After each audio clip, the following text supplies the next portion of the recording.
What's with the spoon up there?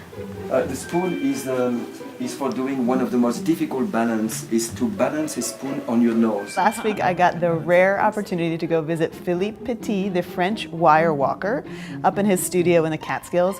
You may know him from the movie Man on Wire, the Oscar-winning documentary. He's walked a wire all over the world, but that's not all he does. Philippe is known as a juggler, a street performer, a pickpocket, a lock picker, a bullfighter, and an author. He is working on a new one-man show called Wireless, which he'll be performing this week in New York. There are going to be no high wires in the show, and instead he's going to be talking about all of his other careers. And this picture inspired me to juggle.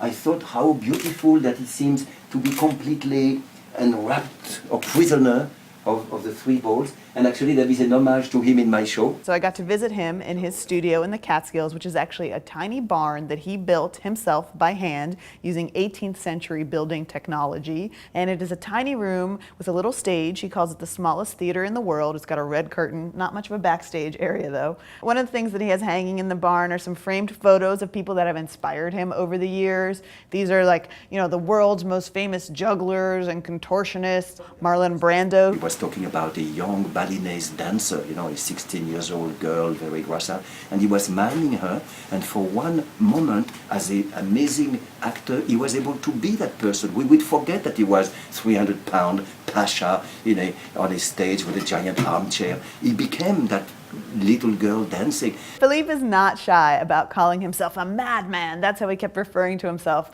when we were together, because he said, who else has so many passions and so many professions for so long? And that's what he is trying to convey to audiences, the notion of his creativity, how he puts things together. And I wondered, is it something that he thinks you can teach? Can you teach that kind of creativity, that kind of passion that he has? So I asked him, and he said, but of course. And when I was in the room with him, I believed him. So it's very hard to find a teaspoon that is so tall. Okay, I'm going to confess, I stole it, from a hotel in Las Vegas. Okay? So you can print that. I don't think I will go to jail for it.